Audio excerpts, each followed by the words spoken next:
Hello viewers, welcome to bus YTI channel. ಇವತ್ತಿನ ಕ್ಲಾಸಲ್ಲಿ ನಾವು other applications of operational amplifiers part 2 ಬಗ್ಗೆ ನೋಡೋಣ. ಅಂದರೆ ಕೆಲವೊಂದು ಅಪ್ಲಿಕೇಶನ್ಸ್ ನಿನ್ನೆ ಡಿಸ್ಕಸ್ ಮಾಡಿದ್ದು ಹಿಂದಿನ ಕ್ಲಾಸಲ್ಲಿ. ಸೊ ಇವತ್ತಿನ ಕ್ಲಾಸಲ್ಲಿ ಇನ್ನು ಕೆಲವೊಂದು ಅಪ್ಲಿಕೇಶನ್ಗಳನ್ನು ಡಿಸ್ಕಸ್ ಮಾಡೋಣ. ಸೊ ಈ ಒಂದು ಟಾಪಿಕ್ ಬಂದು ಆಪರೇಷನಲ್ ಆಂಪ್ಲಿಫೈಯರ್ಸ್ ಚಾಪ್ಟರಲ್ಲಿ ಟ್ರೇಡ್ ಥಿಯರಿ ಸಬ್ಜೆಕ್ಟಲ್ಲಿ ಹಾಗೂ ಫಸ್ಟ್ ಇಯರ್ ಎಲೆಕ್ಟ್ರಾನಿಕ್ ಮೆಕ್ಯಾನಿಕ್ ಅವರಿಗೆ ಇರುತ್ತೆ. ಅಂಡ್ ಈ ಒಂದು ಟಾಪಿಕ್ ಬಂದು ಈ ಚಾಪ್ಟರಲ್ಲಿ ಲಾಸ್ಟ್ ಟಾಪಿಕ್. ಮುಂದಿನ ಚಾಪ್ಟರಲ್ಲಿ ನಾವು IC ಟೈಮರ್ಸ್ ಬಗ್ಗೆ ನೋಡೋಣ, ಟೈಮರ್ ಸರ್ಕ್ಯೂಟ್ಸ್ ಬಗ್ಗೆ ನೋಡೋಣ. ಸೊ ಈ ಒಂದು ಚಾಪ್ಟರಲ್ಲಿ ಎಲ್ಲ ಹಿಂದಿನ ಈ ಒಂದು ಆಪರೇಷನಲ್ ಆಂಪ್ಲಿಫೈಯರ್ಸ್ ಚಾಪ್ಟರ್ ಏನು ಮಾಡಿದ್ವಿ ಅದರದ್ದು ಎಲ್ಲ ಲಿಂಕ್ಗಳನ್ನು ನಾನು ಡಿಸ್ಕ್ರಿಪ್ಷನಲ್ಲಿ ಕೊಟ್ಟಿರ್ತೀನಿ. ಫಸ್ಟಿಂದ ನೀವು ಫಾಲೋ ಅಪ್ ಮಾಡ್ಕೋಬಹುದು. ಇನ್ನು ಈ ಒಂದು ವಿಡಿಯೋಲಿ ಡಿಸ್ಕಸ್ ಮಾಡುವಂತಹ ಟಾಪಿಕ್ಗಳು ನೋಡೋದಾದ್ರೆ instrumentation amplifier, voltage follower, linear amplifier and non-linear amplifiers. ಈ ಒಂದು ನಾಲ್ಕು ಟಾಪಿಕ್ಸ್ ಬಗ್ಗೆ ಈ ಒಂದು ವಿಡಿಯೋಲಿ ಡಿಸ್ಕಸ್ ಮಾಡೋಣ. ಮೊದಲನೇದಾಗಿ ನೋಡೋದಾದ್ರೆ instrumentation amplifier. Instrumentation amplifier is a kind of differential amplifier with additional input buffer stages. So ಇದು ಒಂಥರ ಇನ್ಸ್ಟ್ರುಮೆಂಟೇಷನಲ್ ಆಂಪ್ಲಿಫೈಯರ್ ಅಂದರೆ it is a type of differential amplifier. ನಾವೇನು ಡಿಫ್ರೆನ್ಷಿಯಲ್ ಆಂಪ್ಲಿಫೈಯರ್ ನೋಡಿದ್ವಿ, ಎರಡು ಇನ್ಪುಟ್ಗಳನ್ನು ಕಂಪೇರ್ ಮಾಡಿ ಅದರಲ್ಲಿ ಯಾವ್ದು ದೊಡ್ಡದು ಅನ್ನೋದು ನಮಗೆ ಔಟ್ಪುಟ್ಟಲ್ಲಿ ಕೊಡುತ್ತೆ.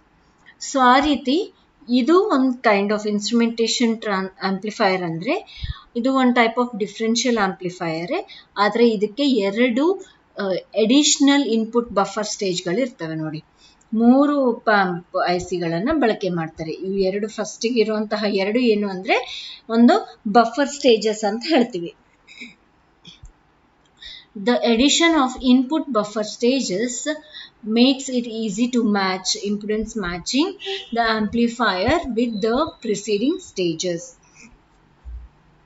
So ಈ ಇನ್ಪುಟ್ ಬಫರ್ ಸ್ಟೇಜಸ್ ಒಂದು ಅಡ್ವಾಂಟೇಜ್ ಏನು ಅಂತಂದರೆ ಬೇರೆ ಒಂದು ಸರ್ಕ್ಯೂಟ್ಗಳಿಗೆ ಅಥವಾ ಈ ಹಿಂದಿನ ಡಿಫ್ರೆನ್ಷಿಯಲ್ ಆಂಪ್ಲಿಫೈಯರ್ ಸರ್ಕ್ಯೂಟಿಗೆ ಇಂಪಿಡೆನ್ಸ್ ಮ್ಯಾಚಿಂಗ್ ಮಾಡೋದಕ್ಕೆ ಈಸಿ ಆಗುತ್ತೆ. And instrumentation amplifiers are commonly used in industrial test and measurement applications. ಈ ಒಂದು ಇನ್ಸ್ಟ್ರುಮೆಂಟೇಷನಲ್ ಆಂಪ್ಲಿಫೈಯರ್ಗಳು ನಮಗೆ ಇಂಡಸ್ಟ್ರಿಯಲ್ ಟೆಸ್ಟಿಂಗ್ ಹಾಗೂ ಮೆಜರ್ಮೆಂಟ್ ಅಪ್ಲಿಕೇಶನ್ಸ್ ಏನೇನು ಇರ್ತವೆ ಇಂಡಸ್ಟ್ರಿಯಲ್ ಸೆಕ್ಷನಲ್ಲಿ, ಅದರಲ್ಲೆಲ್ಲ ನಮಗೆ ಈ ಒಂದು ಇನ್ಸ್ಟ್ರುಮೆಂಟೇಷನ್ ಆಂಪ್ಲಿಫೈಯರ್ಗಳನ್ನು ಬಳಕೆ ಮಾಡ್ತಾರೆ. ಸೊ ನೆಕ್ಸ್ಟ್ ನೋಡೋದಾದರೆ ವೋಲ್ಟೇಜ್ ಫಾಲೋವರ್. ವೋಲ್ಟೇಜ್ ಫಾಲೋವರ್ ಅನ್ನೋದು ತುಂಬ ಈಸಿ ಆ್ಯಂಡ್ ಸಿಂಪಲ್ ಸರ್ಕ್ಯೂಟ್ ಅಂತ ಹೇಳ್ಬೋದು. ಸೊ ಅದೇನು ಅನ್ನೋದನ್ನು ನೋಡೋಣ. Voltage follower is simply a circuit in which output follows the input, means output voltage remains the same as input voltage. So same as input voltage ಅಂತಂದ್ರೆ in the form of phase, out of phase ಇರೋದಿಲ್ಲ, ಏನೇನು same ಫೇಸಲ್ಲಿ ಇರ್ತವೆ. So input voltage ಹೇಗಾದರೆ ಇರುತ್ತೆ ಅದೇ ರೀತಿ output voltage ಇರುತ್ತೆ. And it is also commonly known as unity gain op amp amplifier or op amp buffer ಅಂತಲೂ ಹೇಳ್ತೀವಿ. ಸೊ ಇದನ್ನು ನಾರ್ಮಲ್ ಆಗಿ ಕಾಮನ್ ಆಗಿ ಏನಂತ ಕರಿತೀವಿ, ಯೂನಿಟಿ ಗೇನ್ ಒಪ್ಯಾಂಪ್ ಅಂತ ಕರಿತೀವಿ ಅಥವಾ ಆಪರೇಷನಲ್ ಆಂಪ್ಲಿಫೈಯರ್ ಬಫರ್ ಅಂತ ಕರಿತೀವಿ ಈ ಒಂದು ವೋಲ್ಟೇಜ್ ಫಾಲೋವರ್ ಸರ್ಕ್ಯೂಟ್ ಅನ್ನು. In such a circuit, the input and output voltages rest in phase. The working of the circuit is similar to that of an emitter follower circuit. ಇಂತಹ circuit ಅಲ್ಲಿ ನಮಗೆ input ಯಾವ phase ಅಲ್ಲಿ ಆದ್ರೆ apply ಮಾಡಿರ್ತೀವಿ, ಔಟ್ಪುಟ್ನು same phase. Input and output ಎರಡು ಒಂದೇ ಫೇಸಲ್ಲಿ ಇರ್ತವೆ. ಯಾವುದು ಒಂದು ಔಟ್ ಆಫ್ ಫೇಸಲ್ಲಿ ಅಥವಾ ಎನಿ ಚೇಂಜ್ ಆಫ್ ಫೇಸ್ ಅಂದರೆ ಏನು ಎಷ್ಟು ನಂಬರ್ ಆಫ್ ಡಿಗ್ರೀಸ್ ಚೇಂಜಸ್ ಇರಲ್ಲ ಅದರಲ್ಲಿ. ಪಾಸಿಟಿವ್ ಫೇಸಲ್ಲಿ ಇನ್ಪುಟ್ ಅಪ್ಲೈ ಮಾಡಿದರೆ ಔಟ್ಪುಟ್ನ ಪಾಸಿಟಿವ್ ಫೇಸಲ್ಲೇ ಬರುತ್ತೆ. ಔಟ್ಪುಟ್ ನೆಗೆಟಿವ್ ಫೇಸಲ್ಲಿ ಇನ್ಪುಟ್ ನೆಗೆಟಿವ್ ಫೇಸಲ್ಲಿ ಇದ್ದರೆ ಔಟ್ಪುಟ್ನು ನೆಗೆಟಿವ್ ಫೇಸಲ್ಲಿ ಬರುತ್ತೆ. So the circuit can be prepared by short circuiting the resistor R3 and the gain of the non-inverting amplifier becomes unity, that is 1, and the output voltages become in phase to the input voltage. So ಇಂಥದ್ರಲ್ಲಿ ನಮಗೆ ಈ ಒಂದು circuit ಹೇಗೆ ಮಾಡ್ತಾರೆ ಅಂತಂದರೆ, voltage follower circuit ಅಂತಂದರೆ ನಮಗೆ ಅದ್ರ ವರ್ಕಿಂಗ್ ಬಂದು ನಮಗೆ ಎಮಿಟರ್ ಫಾಲೋವರ್ ಸರ್ಕ್ಯೂಟ್ ಏನಿರುತ್ತೆ ಅದೇ ಥರ ಇರುತ್ತೆ. ಒಂದು ಟ್ರಾನ್ಸಿಸ್ಟರ್ ಕಾನ್ಫಿಗರೇಷನಲ್ಲಿ ಎಮಿಟರ್ ಫಾಲೋವರ್ ಸರ್ಕ್ಯೂಟ್ ಅಂತ ಹೇಳ್ತೀವಿ, ಅದ್ರ ವರ್ಕಿಂಗ್ ಥರನೇ ಇದೂ ಇರುತ್ತೆ.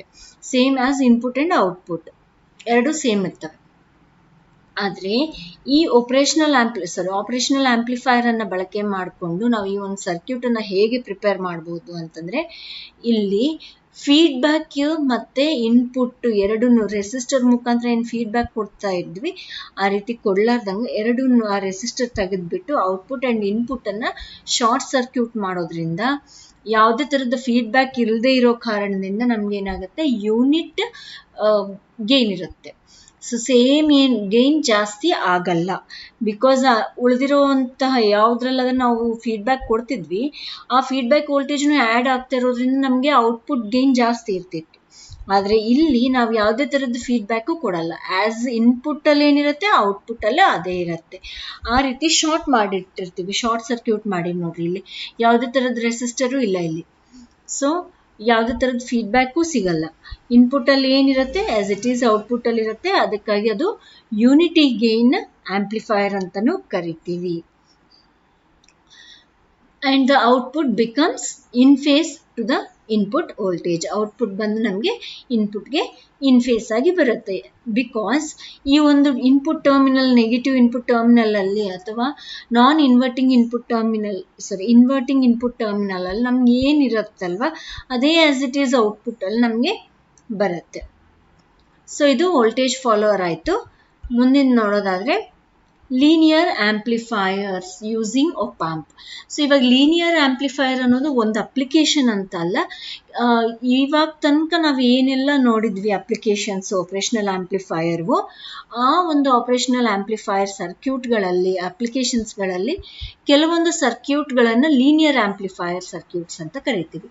ಅವು ಯಾವುವು, ಏನು ಲೀನಿಯರ್ ಆಂಪ್ಲಿಫೈಯರ್ ಸರ್ಕ್ಯೂಟ್ ಅನ್ನೋದನ್ನು ನೋಡೋಣ. So a circuit is said to be linear if there exists a linear relationship between input and output. Input and output ಅಲ್ಲಿ linear relationship ಇತ್ತು ಅಂತಂದ್ರೆ ಅದನ್ನ ನಾವು linear amplifier ಅಂತ ಕರಿತೀವಿ. The output voltage or current which is directly proportional to either input voltage or current are called linear op-amp circuits. So ಯಾವುದ್ರಲ್ಲಾದರೆ output voltage ಅಥವಾ current input ವೋಲ್ಟೇಜ್ಗೆ ಡೈರೆಕ್ಟ್ ಆಗಿ ಪ್ರಪೋರ್ಷನ್ ಇರುತ್ತೆ. ಸೊ ಐ ಹೋಪ್ ನಿಮಗೆ directly proportional and indirectly proportional ಅನ್ನೋದೇನು ಅನ್ನೋದು ಗೊತ್ತಿದೆ ಅಂತ ತಿಳ್ಕೊಂತ. ಡೈರೆಕ್ಟ್ ಆಗಿ ಪ್ರಪೋರ್ಷನಲ್ಲಿ ಇತ್ತು ಇನ್ಪುಟ್ ವೋಲ್ಟೇಜ್ ಅಥವಾ ಕರೆಂಟ್ಗೆ ಔಟ್ಪುಟ್ ವೋಲ್ಟೇಜ್ ಅಥವಾ ಕರೆಂಟ್, ನಮಗೆ ಏನಾಗುತ್ತೆ ಅದನ್ನು ನಾವು ಲೀನಿಯರ್ op amp ಸರ್ಕ್ಯೂಟ್ಸ್ ಅಂತ ಕರಿತೀವಿ. So non-linear op amps is one in which the output signal is not directly proportional. So ಯಾವುದ್ರಲ್ಲಾದರೆ ಡೈರೆಕ್ಟ್ಲಿ ಪ್ರಪೋರ್ಷನಲ್ ಇರಲ್ಲ ಅಂತಹ ಒಂದು ಸರ್ಕ್ಯೂಟ್ಗಳನ್ನು ನಾನ್ ಲೀನಿಯರ್ ಸರ್ಕ್ಯೂಟ್ ಅಂತ ಹೇಳ್ತೀವಿ. ಅದನ್ನು ನೆಕ್ಸ್ಟ್ ಟಾಪಿಕಲ್ಲಿ ನೋಡೋಣ ನಾವು ಇನ್ನು ಡೀಟೇಲ್ ಆಗಿ. So IC 741 is suitable to be used as linear amplifiers. This type of circuits is used in almost all digital circuits. IC 741 ನಾವೇನು op amp ಇದೆ, ಆಪರೇಷನಲ್ ಆಂಪ್ಲಿಫೈಯರ್ IC ಇದೆ, ಅದು ಲೀನಿಯರ್ ಆಂಪ್ಲಿಫೈಯರ್ ಸರ್ಕ್ಯೂಟ್ ಆಗಿ ಬಳಕೆ ಮಾಡೋದಕ್ಕೆ ಬಹಳ ಸೂಕ್ತವಾಗಿದ್ದು ಅಂತ ಅರ್ಥ. ಆ್ಯಂಡ್ ಇಟ್ ಈಸ್ ಯೂಸ್ಡ್ ಎಲ್ಲ ಒಂದು ಆಲ್ಮೋಸ್ಟ್ ಆಲ್ ಡಿಜಿಟಲ್ ಸರ್ಕ್ಯೂಟ್ಸ್ ಏನಿದ್ದಾವೆ ಎಲ್ಲ ಡಿಜಿಟಲ್ ಸರ್ಕ್ಯೂಟ್ಗಳಲ್ಲಿ ನಮಗೆ ಈ ಒಂದು ಲೀನಿಯರ್ ಸರ್ಕ್ಯೂಟ್ಗಳನ್ನು ಬಳಕೆ ಮಾಡ್ತಾರೆ. Linear applications of operational amplifier. So ಇವಾಗ ತನಕ ನಾವೇನು ನೋಡಿದ್ವಿ ಅದರಲ್ಲಿ ಕೆಲವೊಂದು ಅಪ್ಲಿಕೇಶನ್ಸ್ ಏನು, ಯಾವುದನ್ನ ನಾವು ಲೀನಿಯರ್ ಅಂತ ಕರಿಬೋದು ಅನ್ನೋದನ್ನ ನೋಡೋದಾದರೆ sign changer, scale changer, inverting and non inverting amplifiers. So ಇವೆಲ್ಲನೂ ನಮಗೇನು ಲೀನಿಯರ್ ಆಪರೇಷನಲ್ ಆಂಪ್ಲಿಫೈಯರ್ ಅಪ್ಲಿಕೇಶನ್ಸಲ್ಲಿ ಬರ್ತವೆ. And integrator, differentiator and its application in analog computers. Integrators, differentiators ಹಾಗೂ ಅನಲಾಗ್ ಕಂಪ್ಯೂಟರಲ್ಲಿ ಬಳಕೆ ಮಾಡೋದಕ್ಕೆ ಇಂಟಿಗ್ರೇಟರ್ ಹಾಗೂ ಡಿಫ್ರೆನ್ಷಿಯೇಟರ್ನ ಬಳಕೆ ಮಾಡಿಕೊಂಡು ನಾವೇನು ಹೊಸ ಕಾನ್ಫಿಗರೇಷನ್ಗಳನ್ನು ತಯಾರು ಮಾಡ್ತೀವಿ ಸರ್ಕ್ಯೂಟ್ಗಳನ್ನು, ಅವು ಎಲ್ಲನೂ ನಮಗೆ linear operational linear operational amplifier applications ಅಲ್ಲಿ ಬರ್ತವೆ. And current to voltage circuits and voltage to frequency circuits, ಇವನ್ನು ನಾವು ಏನಂತೀವಿ, ಲೀನಿಯರ್ ಆಂಪ್ಲಿಫೈರ್ಸ್ ಅಂತ ಹೇಳ್ತೀವಿ. Voltage to frequency and frequency to voltage, vice versa ಏನಿರ್ತವೆ, voltage frequency circuits, frequency to voltage circuits, conversion circuits ಅಂತ ಹೇಳ್ತೀವಿ. ವೋಲ್ಟೇಜ್ ಅನ್ನ ನಾವು ಇನ್ಪುಟ್ ವೋಲ್ಟೇಜ್ ಅನ್ನು ಕೊಟ್ಟಾಗ ಔಟ್ಪುಟ್ ನಮಗೆ ಫ್ರೀಕ್ವೆನ್ಸಿ ಕನ್ವರ್ಟ್ ಆಗಿ ಬರಬೇಕು.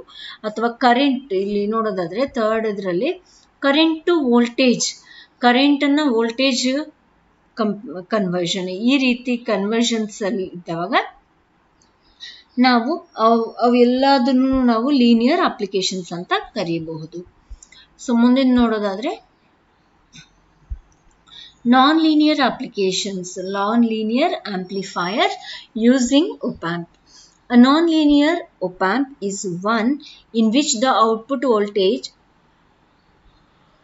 is not directly proportional to the input voltage.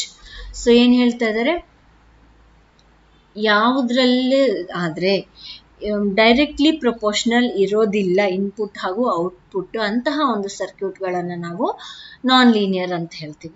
So for your information, directly proportional and not indirectly proportional ಅನ್ನೋದು ಏನು ಅನ್ನೋದಾದರೆ, ಡೈರೆಕ್ಟ್ಲಿ ಪ್ರಪೋರ್ಷನಲ್ ಅಂದರೆ ಎರಡು ಕ್ವಾಂಟಿಟೀಸ್ನ ನಾವು ಕಂಪೇರ್ ಮಾಡ್ತಾ ಇರಬೇಕಾದ್ರೆ, ಅಂದರೆ ಇಲ್ಲಿ ನಾವು ಇನ್ಪುಟ್ ಆ್ಯಂಡ್ ಔಟ್ಪುಟ್ ಅನ್ನು ತಗೋಬಹುದು. ಇನ್ಪುಟ್ಟಲ್ಲಿ ಬದಲಾವಣೆಗಳಾಗ್ತಿದ್ದಂಗೆಲ್ಲ, ಅಂದರೆ ಹೆಚ್ಚಾದರೆ ಔಟ್ಪುಟ್ಟನ್ನು ಹೆಚ್ಚಾಗಬೇಕು, ಆ್ಯಂಡ್ ಇನ್ಪುಟ್ ಕಡಿಮೆ ಆಯಿತು ಔಟ್ಪುಟ್ನು ಕಡಿಮೆ ಆಗಬೇಕು, ಅದನ್ನು ನಾವು ಡೈರೆಕ್ಟ್ಲಿ ಪ್ರಪೋರ್ಷನಲ್ ಅಂತ ಹೇಳ್ತೀವಿ. ಇಂಡೈರೆಕ್ಟ್ಲಿ ಪ್ರಪೋರ್ಷನಲ್ ಅಥವಾ ನಾಟ್ ಡೈರೆಕ್ಟ್ಲಿ ಪ್ರಪೋರ್ಷನಲ್ ಅಂತಂದರೆ ಆ ರೀತಿ ಚೇಂಜಸ್ ಇಲ್ಲದೆ ಇರುವಂಥದ್ದು. ಇದು ಇನ್ಪುಟ್ ಜಾಸ್ತಿ ಆದರೆ ಔಟ್ಪುಟ್ ಕಡಿಮೆ ಆಗೋದು.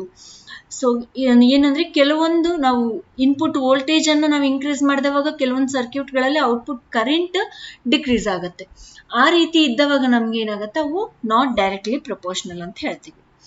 ಸೊ ಯಾವ ಸರ್ಕ್ಯೂಟ್ಗಳಲ್ಲಾದರೆ ಇನ್ಪುಟ್ ಹಾಗೂ ಔಟ್ಪುಟ್ ಡೈರೆಕ್ಟ್ಲಿ ಪ್ರಪೋರ್ಷನಲ್ ಇರೋದಿಲ್ಲ, ಅಂತಹ ಸರ್ಕ್ಯೂಟ್ಗಳನ್ನು ನಾವು ನಾನ್ ಲೀನಿಯರ್ op-amp ಸರ್ಕ್ಯೂಟ್ಸ್ ಅಂತ ಕರಿತೀವಿ. Almost all AF amplifiers are non-linear amplifiers and IC741 or IC723 are suitable for such circuits. So almost audio frequency, AF ಅಂದ್ರೆ ಏನು, ಆಡಿಯೋ ಫ್ರೀಕ್ವೆನ್ಸಿ ಆಂಪ್ಲಿಫೈರ್ಸ್ ಏನಿದ್ದಾವೆ ಅವು ಎಲ್ಲಾನು ನಮಗೆ ನಾನ್ ಲೀನಿಯರ್ ಆಂಪ್ಲಿಫೈರ್ಸ್ ಅಂತಲೇ ಹೇಳ್ಬೋದು.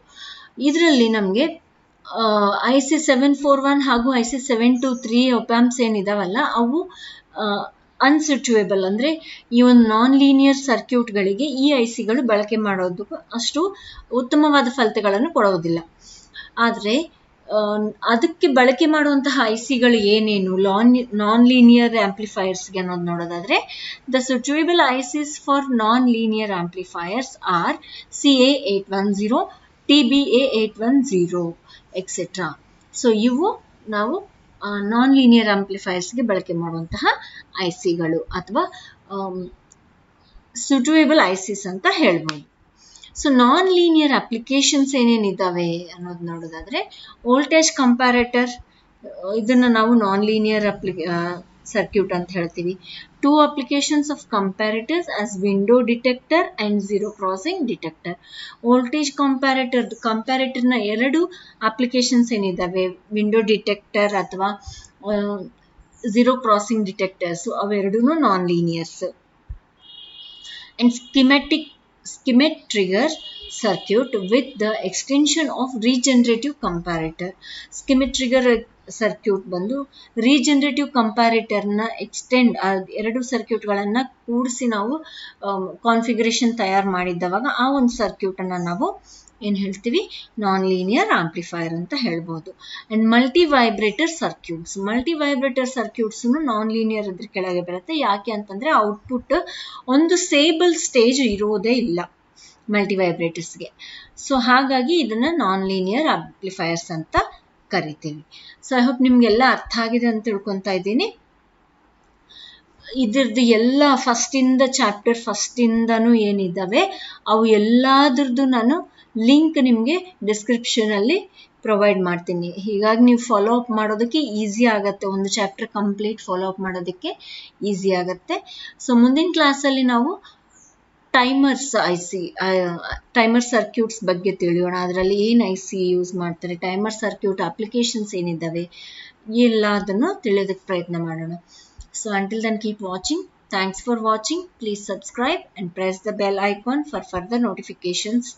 Like and share the videos. Thank you.